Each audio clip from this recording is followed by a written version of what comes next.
have this innate disposition within them.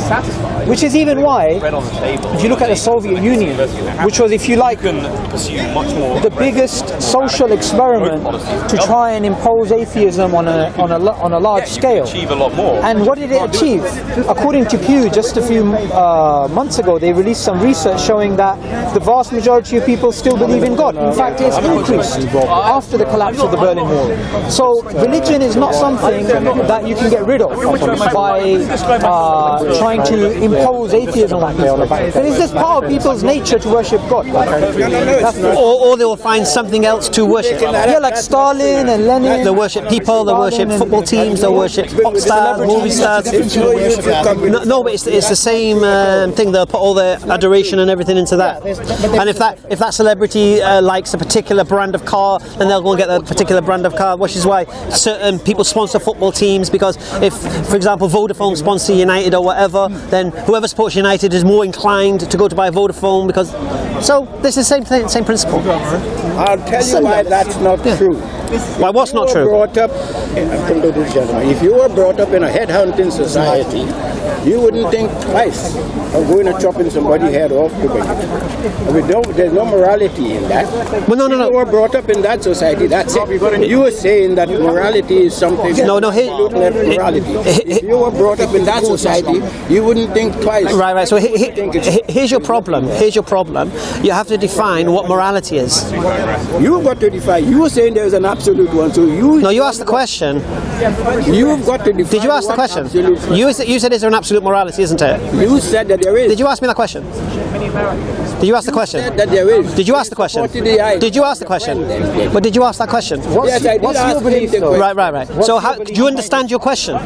So how would you explain the fact that people want to turn towards God? This is a universal thing we have. By universal, I don't mean literally every single human being, but every single language pretty much has a word for God. Every society has some sort of worship ritual. So from an atheistic perspective, how would you explain that human instinct? God means different things to different people. Because we didn't know any better. Some people think God is a man. The lightning came down, we went, oh, that's a God. Because we didn't know it. So it's God of the gaps. Yeah, so there's a God there to explain things we don't know. God means different now, to different people. if that is the case, then we still have people believing in God even after the scientific revolution. And also, the belief in God is not just based upon logic. So, for example, somebody may say there's lightning that took place, so I don't really understand how this phenomena works. Therefore, I posit a creator. And some people have done this. It's known as God of the gaps. But a lot of other people, they don't even go that far. They say, I believe in God because it just feels right. They don't use inference or logic. It's just something within them. So how do you explain that instinct? Not inference. Why do you think it's an instinct?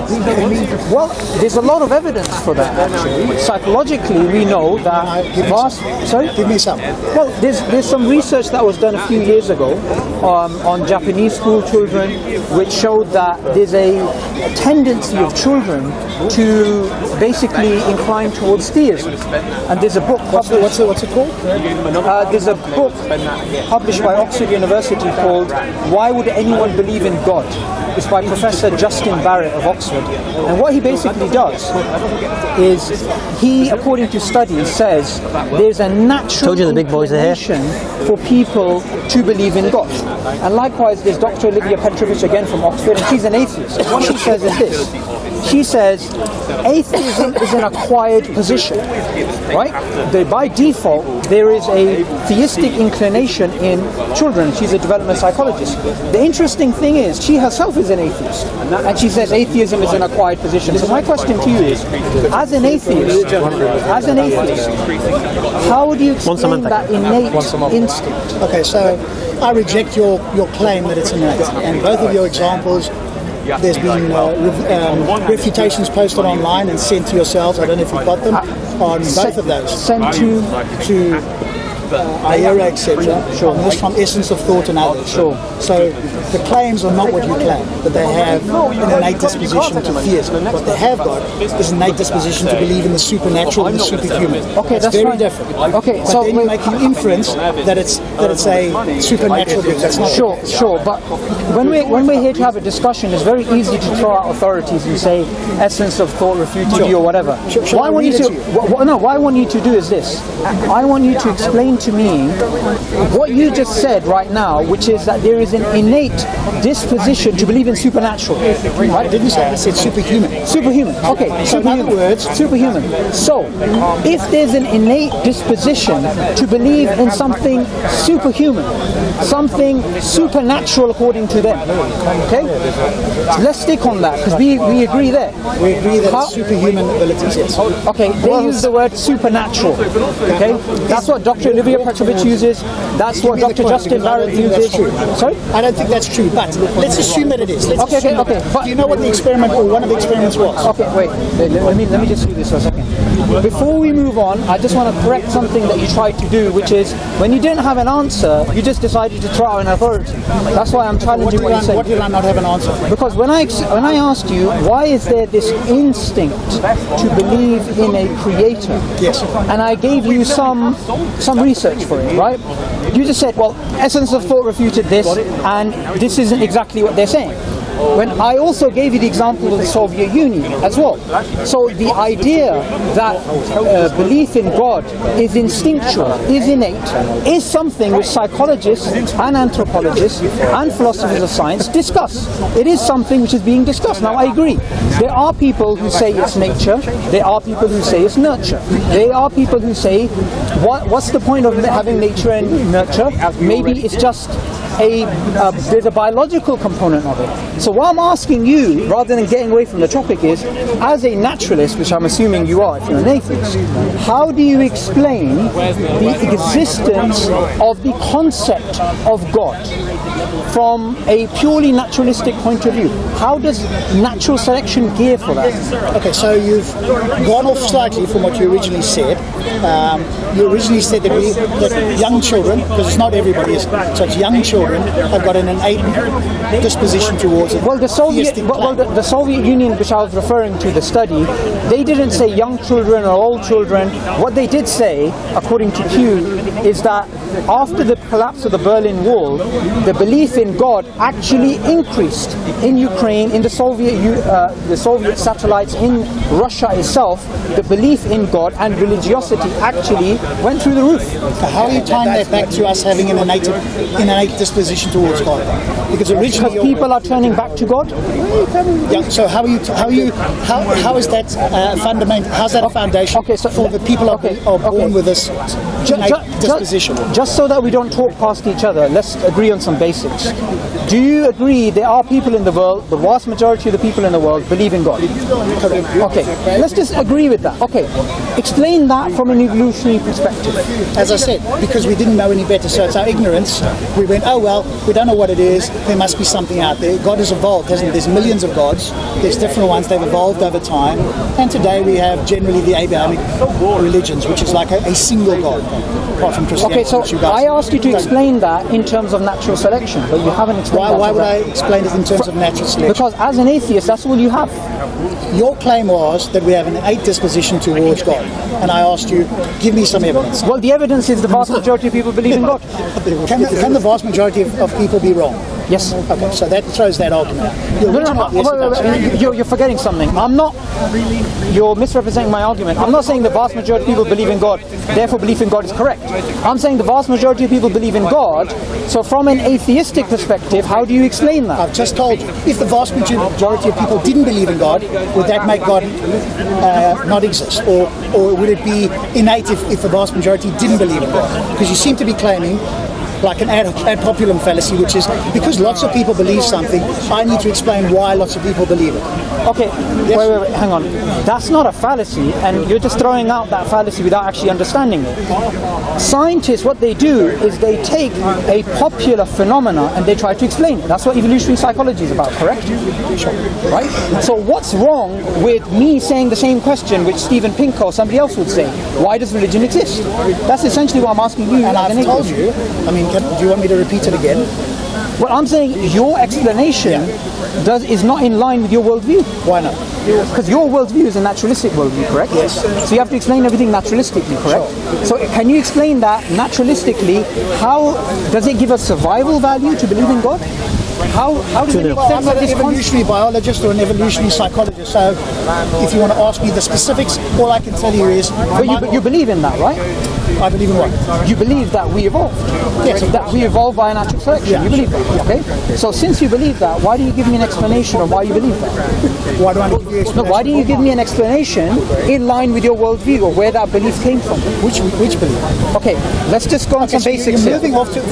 moving off to evolution. Your original claim to me was we have an innate nature to believe in God. And what did I say? Some studies, And what did I say? And I rejected that. And I said those studies are not... Okay, do you know what we'll do? Stand close to I'm going to put it on now. We'll agree on something that I don't think you'll disagree with, which is the vast majority of people believe in God. Yeah. Okay? So now we have a popular phenomena which we need to explain. Sure. Okay? Now, from an atheistic perspective, that there's no God and natural selection explains human evolution, right? How do you explain the fact that people believe in God? That was my question. Yes. And I said to you, because people are ignorant, they don't know any better, and they, what's the word? They Look, look at things in the world and go, I don't understand you're referring this. to God of the gaps. Yes. I'm asking you to give an explanation in terms of your worldview. Have I not just given it to you? No, you haven't. Okay. Well, you've actually... Give me a clue as to what you're looking for. Okay, what I'm looking for is this. If I was an atheist, what I would say is, well, I have to explain this using naturalism. So if I have to explain this using naturalism, I have to explain a belief in God in terms of survival and reproductive value, which is what Richard Dawkins tries to do, which is what Steven Pinker tries to do, which is what I would expect an atheist to do, rather than speak about God of the gaps. That's totally irrelevant. So you want me to give you information on evolutionary biology or evolutionary psychology? No, I want you to give me information which is in line with your worldview, because you believe that worldview to be correct. Sure. So I asked you a question. I don't know what you want me to give you. What words do you want to give me? I think that people have evolved over time, and over that period of time, when they couldn't explain something, they went, look up there. Like if I was born 500 years ago and I didn't know how electricity or lightning formed, I'd go, my word, that looks like that could come from a god or something, because I can't explain it. It's very powerful. Sure. Maybe it's a god that did that, because I don't know. Sure. Now we understand that. Sure. We no longer do that. And the more we push back with science, the less there is an explanation required for a god or gods. Okay, so if what you said is true, and what I'm going to do now, Rob, I'm going to take what you said and I'm going to extrapolate it. What you just said is that people believed in God because of God of the gaps. And because they believed because of God of the gaps, as science is progressing, religion is regressing. Right? Is that in line with what is actually going on in the world?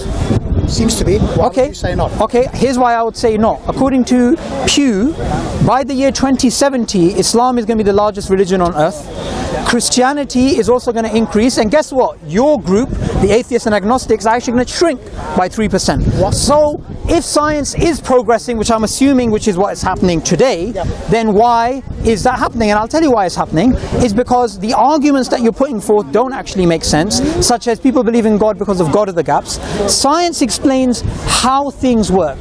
God is an explanation of why things exist. So it's a category mistake, which atheists have been doing for a very long time, and the whole God delusion book is about that category mistake. And even other evolutionary thinkers like Michael Roos, he says, I find this embarrassing. And he's an atheist. He says, I find the God delusion embarrassing.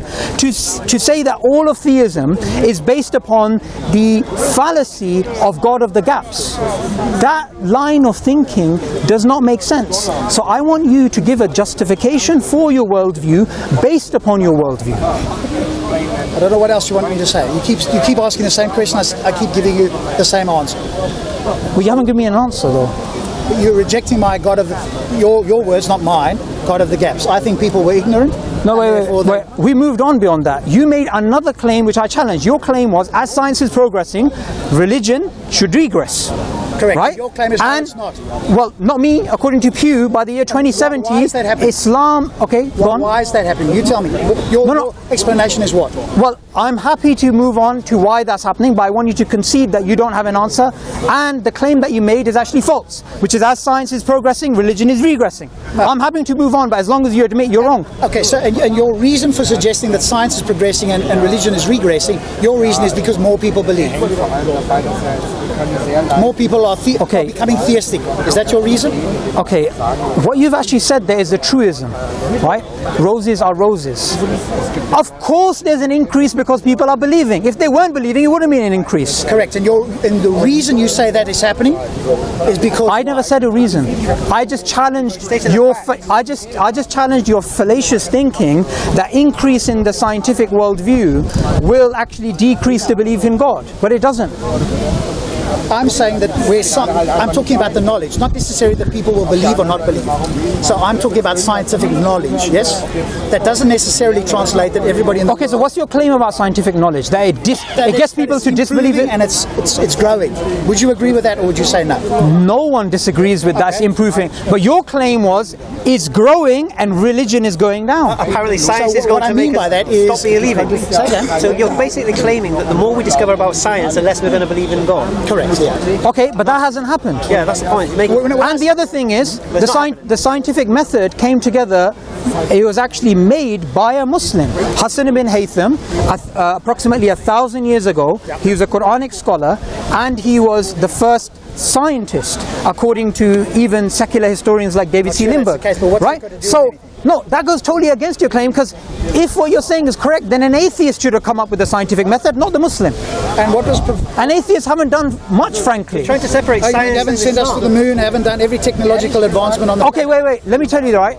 That's actually totally false, because of two reasons, right? Number one, we went to the moon based upon Newtonian mechanics. Guess what? Isaac Newton was not an atheist. He was a devout Christian, and the greatest thing that he believed he achieved in his life was to die a virgin, right? He was not an atheist. Are you kidding me? Two. Well, secondly, the scientific method, its product is space exploration. So if we went to the moon, that's based upon science, and the first scientist was a Muslim. So atheists did not lead us to actually go to the moon. Okay, so you've made an awful fallacy. You've said because Newton was a Christian, therefore Christianity is true, or Christianity is the basis, or something about Christianity and science. Okay, anyone watching, did I say that? Didn't say that. So. Did I say that? No? Okay, did I say that? Everybody else?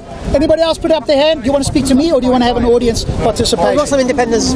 Let's see what's... I'm just really baffled. You told me that because Newton discovered the laws, what? He wasn't an atheist. No. So what? Your claim was we went to the moon. We went to the moon. That's completely irrelevant. Okay, wait. What I want you to do is this. Take a step back. Think about it. What have atheists actually done? They keep talking about science, science, science, you know, woo, woo, woo, we're all about science. But what have you guys actually done? That's what I want to know. All the technological advancements. Go ahead. Go ahead. Talk about. Go ahead. Okay, so tell me this, okay? If atheists are the people who we should be looking up to, and they are supposed to be holding up science as a banner, why didn't they come up with it?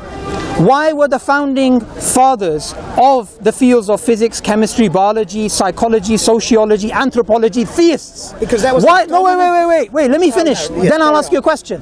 Now, in the 20th century, when we've made so much progress, you guys have decided to come out of your caves and say, well, this is all due to us. And I'm kind of like, that's rich. That's really rich. Where were you for the last 1,000 years? We were all theists, or we were all hiding from theists, weren't we? Well, okay, we agree you guys were in the caves, right? But while you were in the cave, why couldn't you come up with the scientific method? Yeah, stop shouting.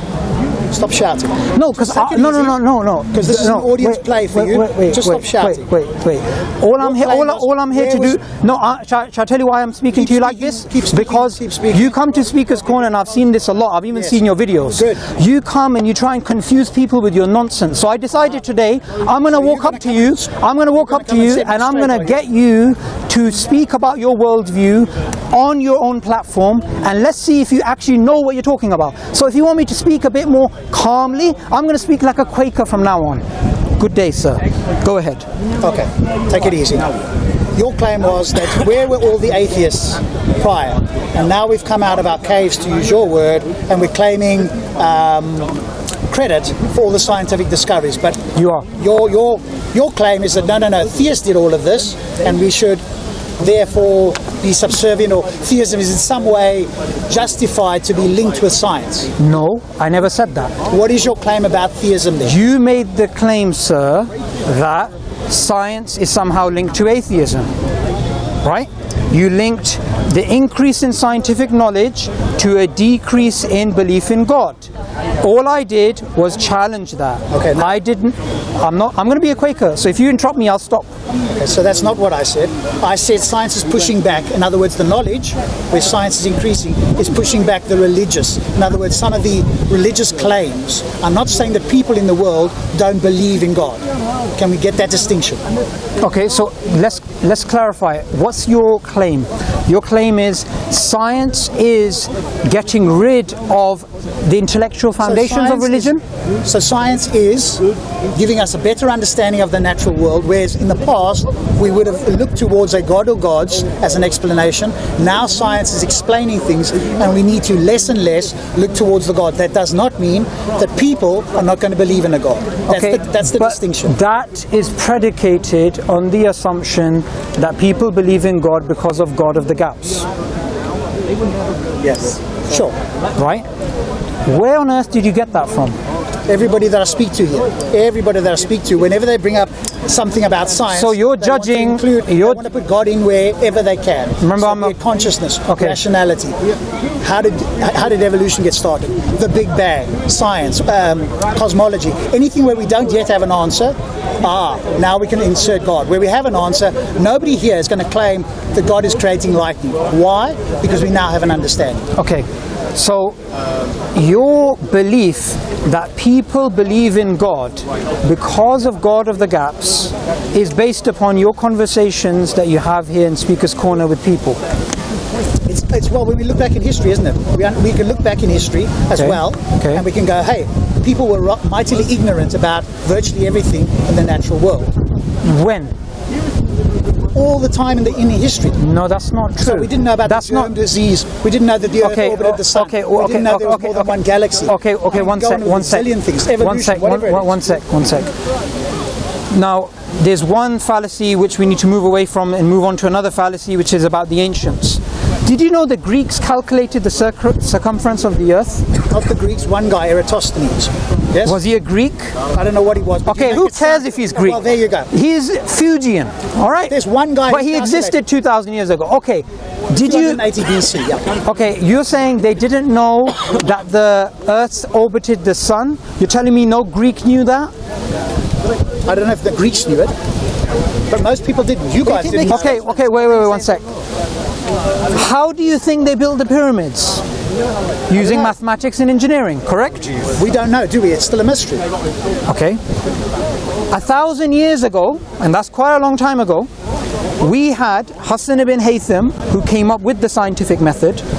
Now, when he came up with the scientific method, if his belief was, I don't want to explore nature because that will make me decrease my belief in God because I believe in God of the gaps, then he wouldn't have come up with the scientific method, and nor would the other Muslims who actually did science at the time, and then the baton was passed on to medieval Europe. Now, what I find strange is your claim of God of the gaps. I want to know if you actually understand where this argument originated from as a formal argument. No, I don't know where it originated from. It was actually about 400 years ago. Yes, you do. Okay. It was actually in Europe, where Christian philosophers, they wanted an argument for the existence of God, and there was many arguments for the existence of God, which I would say were quite fallacious, right? So one of them was this argument about, can you think of the most perfect being, and so forth. And one of the arguments that they actually came up with was the God of the gaps. And guess who critiqued them? Other Christian philosophers. We're talking about 400 years ago. Was there any atheist philosophers at the time? Yes, of course they were. Were they? Well, there was David Hume, right? You said 400 years ago. Hume was a couple. Okay, 400 years ago. Let's keep well, actually, about 2,000 years ago, some of the Greeks were atheists too. Okay, right? we're going off on a tangent here. We're not. Because what we're actually doing is this. We're unraveling some of the claims that you're actually making. And one of the things which I actually do want to challenge is this. Just recently we had this march about science, right? I'm sure you must have heard of it. March about science, no. You know, marching for science, right? No, and this march they had in the States where, you know, all these atheists come out and they're like, we're marching on the behalf of science, we're doing this, we're doing that, right? Now what I want to do is this. I want to make a claim. And I want you to challenge my claim if you think I'm wrong. I believe the vast majority of atheists who believe in Darwinian evolution, or they claim, you know, we believe in science, we believe in this, they believe in it not because they understand it, not because it makes sense, but purely because they've been socialized into it. And I'm going to make a secondary claim which is going to be very particular, which is I do not believe you understand anything about Darwinian evolution and you only believe in it because of socialization. Now that's a claim. Correct. So are you willing to challenge that claim? Sure. So I want you to tell me, how does bacteria lead to us? Why? How does bacteria lead to us? Through the process. Now, if you're going to ask me, I'm reading a book, 2 books actually at the moment. So I know you're the evolutionary guy, and I know... No, I'm not the evolutionary guy. Well, you debated Aaron Ra, and you're one of the evolutionary guys. So one of the things you come to do here is try and steer towards evolution. So I will tell you up front that I'm not an expert on evolution. You know more potentially about it. You can get into finer details. What I will tell you is that I'm reading the book Why Evolution is True by Jerry Coyne. I've got that. Good. So maybe you need to debate Jerry Coyne on evolutionary psychology, right, etc. And also Dr. Alice Robbins. Okay, so in that book, Why Evolution is True. I'm reading it, yes. Right, you're reading it, right? Yes. How many definitions of species are there? I don't know, I'm not there yet, brother. Okay. Now you're going to cross-question me on the book. I said I'm reading it. Okay, but I'll tell you. Fine, go ahead. There's at least 26. Okay? Now, if there's 26 different definitions of species, and the claim is, which I made originally, that people believe in Darwinian evolution, majority of atheists, including yourself, not because they understand it, because they're socialized into it, I want you to tell me which of those definitions, not 2 or 3, just tell me one of those definitions which Darwin used in The Origin of Species, okay, which is the reason why you accept that the origin of species is correct. Okay, so I want you to get away from this. You do this a lot. You keep going into Darwinism. Today it's the modern theory of evolution. Why do you keep talking back about Darwinism? It's like Nazism. People have moved on. The modern theory of evolution is a lot further advanced than what Darwin predicted in his time. So would you agree with that? Genetics, DNA, etc. I'm not saying Darwin's wrong. It's been improved. Sure, but that's a good question. What I'd love to hear you say in the future, Sabur, is talk to people about the modern theory of evolution. Get rid of the word Darwinism, because that seems to me a straw man. Okay, that's a very good point that you've made. And I'm going to answer the rest of it. No, wait, 1 sec. That's a very good point that you've made, but it's incorrect, and I'll tell you why. The term Darwinism is not a term which I came up with. It is a term Alfred Russel Wallace, who was Darwin's contemporary, who disagreed with Darwin on human evolution, he coined. And till today, we have atheist evolutionary biologists, psychologists and philosophers of science who use the term Darwinism as an academic term which refers to the idea that natural selection is the primary driving force of evolution. And they acknowledge the modern synthesis, of course. They include the subfields of population genetics, fossils, DNA, all of that, right? That's not the issue. The issue is Darwinism as a term is an academic term. So when I actually use it, I'm not using it in a derogatory way like Nazism. And also you need to understand the reason why I use the term Darwinism or Darwinian evolution is because there's many different alternatives. So when we speak about the modern theory of evolution, if you said, Rob, if you said, well, refer to the modern theory of evolution. Well, which modern theory? Because we have orthogenetic evolution, we have evolution by natural genetic engineering, we have neo-Lamarckian evolution, we have neo-mutationism, we have evolution by self-organization and the acquirance of entire genomes. We have all these different evolutionary models. Most of them are non-Darwinian. So when I use the term Darwinism, it's not in a derogatory way, nor is it playing games, and Aaron Ra doesn't know what he's actually talking about, which is why in the debate he couldn't actually, all he could say is, well, you see, in America there's a different definition to Darwinism than there is in the UK. That's pretty much all he said. So the reason why I make this distinction is because atheists who go around talking about this theory like it's the best thing since sliced bread do not even know the basic definition. So my original claim that the majority of atheists don't even understand Darwinism, including yourself, has just been proven correct. If you think so, that's fine. Because you don't know the basic terms. I'm reading the book. Do I need to be an expert on everything? If we have a cosmological, if I bring my friend here who's a cosmological expert and he says to you, oh, well, you don't understand this, that means it's proven right? Come on, Sabur. No. Why? Just because I don't know specifics. I'm making a particular claim. Tell me if I'm wrong. I've told you. You only believe in it because of socialization. You don't understand it. I believe in it because it's a naturalistic explanation for how we get here. Sure. I am reading books on it. That's why So you understand it? Are you making that? It fully. Thank you. Thank you. That's what I'm looking for. Just admit it. You don't understand it. Does anybody understand anything fully, to use your term? That's fine. Do you know what you call that? You call that basically just pressing the red button to make everything explode. Well, we don't really know anything, you know. Is that leaf really green? Well, if you really... Well, oh, sorry, I am a Quaker. Is that leaf really green? Because it actually kind of looks like it's a reflection in all the other colours in the spectrum have actually been observed.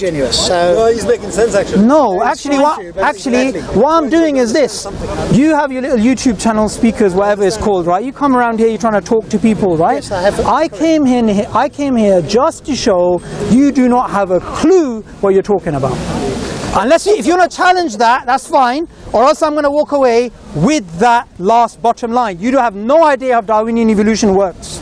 I have a basic idea, that's it. If you're going to question me... Okay, let's check your basic idea. What's your basic idea? Natural selection through mutation, that's the basic idea. Natural selection through mutation? Through mutation, yeah. Natural selection through mutation. Okay, let me tell you. Going to question no. Let me tell you that. Let me just tell you something. And do you know what? I'm not someone who gets angry often, right? But I'll tell you something that just really pissed me off. Go for it. Please do. When somebody tries to make claims and you shoot down those claims, and then as you've beaten them on the floor, they decide to shout something back at you, like, huh, what did you say? And then they try and defend themselves. So you're telling me the basic that you understand about Darwinian evolution is this. It's natural selection plus mutation. Well, guess what? That's not even Darwinism. It's natural selection plus random mutations. So what? If it's natural selection plus mutations, guess what it becomes? Epigenetics. So orthogenetic evolution. So even you yourself, even though you were slapped on the floor, you said, no, I do understand something. Come back to the Quaker. Oh, I'm a Quaker, sorry.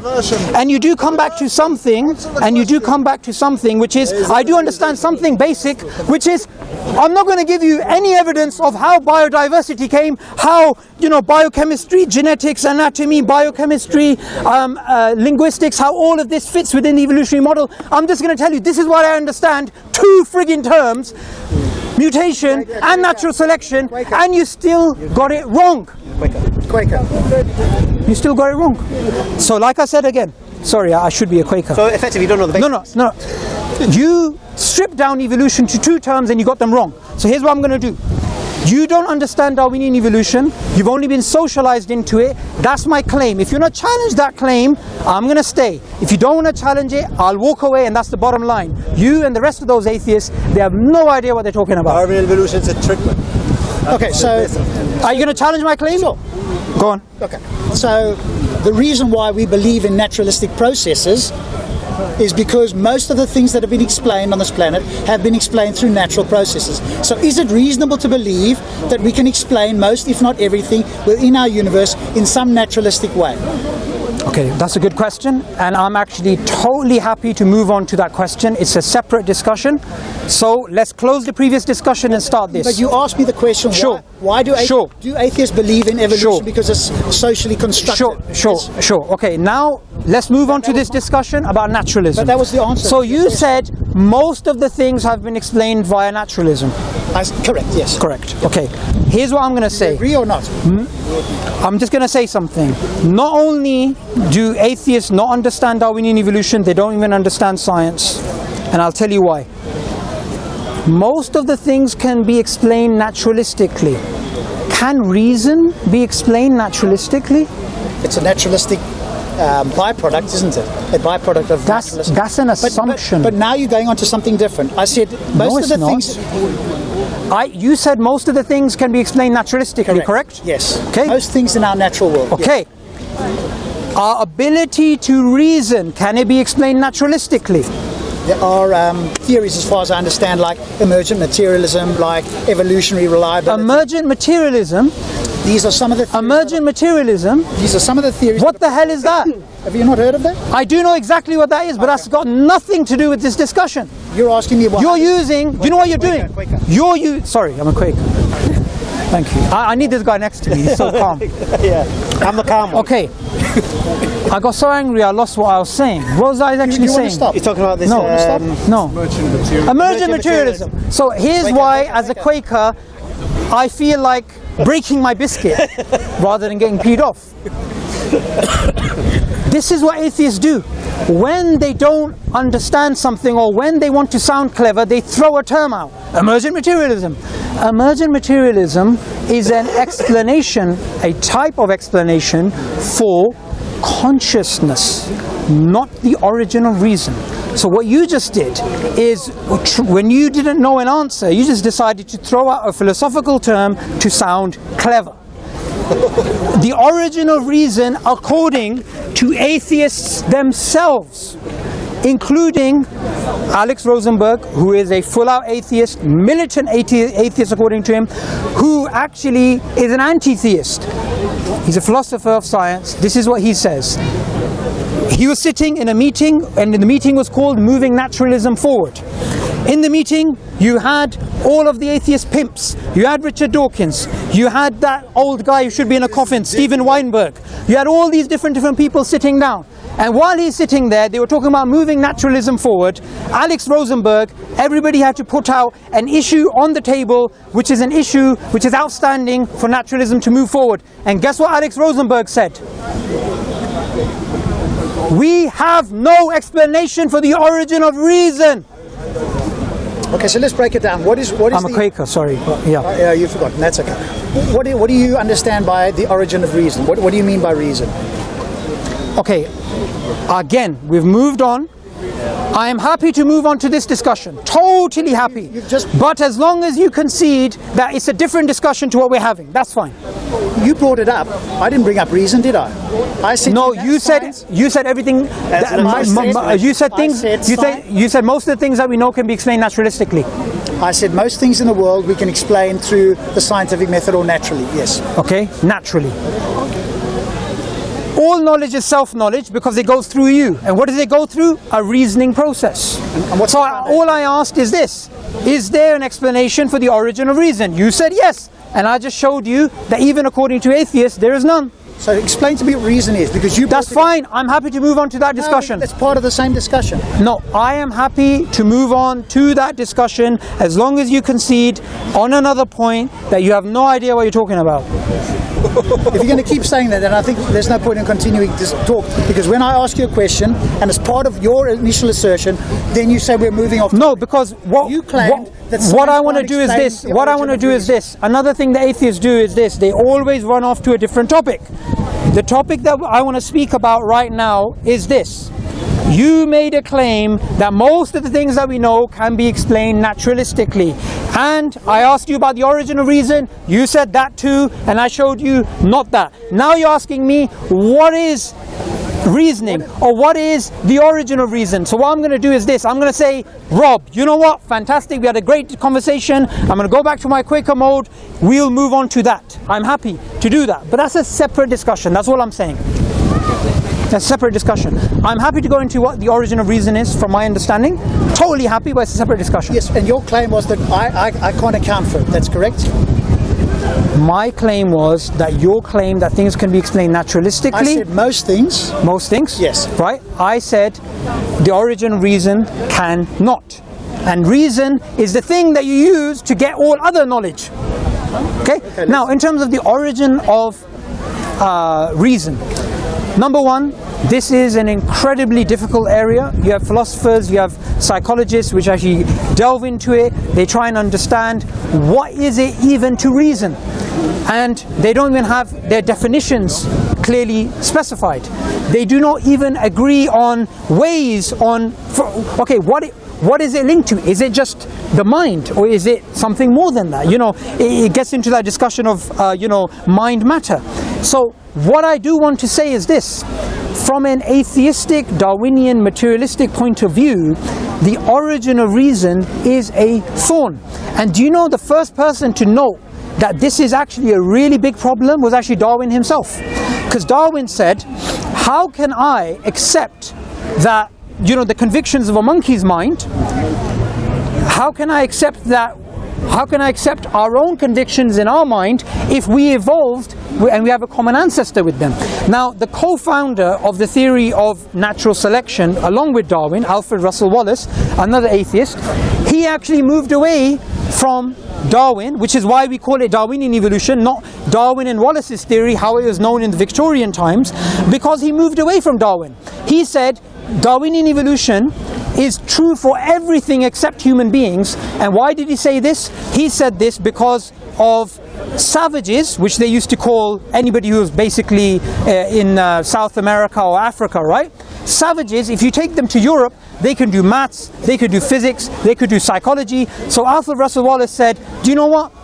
Darwinism cannot, or natural selection cannot explain this reasoning capacity, which is way more than you need for survival and reproduction, which is why he moved away from Darwin. Now what actually happened was this: Darwin got peed off, so he wrote a letter to Alfred Russel Wallace, and do you know what he said?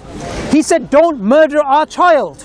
Because if you both come out and you say this is our theory, and one of you says actually I don't think it makes sense in terms of human beings, you make the theory look bad. So the origin of reason, it is a very complicated area, but the bottom line is, from a Darwinian perspective, there is no explanation. Let's assume for the sake of argument that there is currently not an explanation for that. Is that okay? No, we're not going to assume. No, we're not going to. Okay. We are going to say, from a naturalistic point of view, it is impossible to give a origin of reason explanation in terms of survival and reproduction. Does it need to be just survival and reproduction? Well, what you could do is you could reject Darwinism and go with something else. No, I'm just asking, does it have to be on that? Because remember, we've moved on from just survival and reproduction, haven't we? We're not just in a survival reproduction mode, if you want to call it that, now. Would you agree with that? We're not just doing that now. Well, yes, but also what you need to understand is, from a Darwinian perspective, when there is something which sticks out like a thorn, which is not survival and reproduction, it is so easy to give a label to that mystery and say it's an evolutionary byproduct. So hospitals, survival of the unfittest, evolutionary byproduct. If you do that, there's no point in having a conversation, because it's an unfalsifiable hypothesis. Because anything that fits in line with survival and reproduction, you say, hey, that's mine, survival and reproduction. Anything that doesn't, you say, well, it's a byproduct. No, but we could do exactly what you said, which is we could say, hey, it's a mystery, we're still trying to work out how that is. No, I don't want to say it's a mystery. I want to say, from an atheistic perspective, it makes no sense. And since atheists pretend to be clever, and they pretend to be rational, and they pretend to throw out terms which they don't understand, then how dare they claim they are rational when they can't give an explanation for the origin of reason? When I, as a Muslim, I can say, well, do you know what? Have a good day. If you want to pretend to be clever, that's absolutely fine, but you can't even give an explanation for the origin of reason.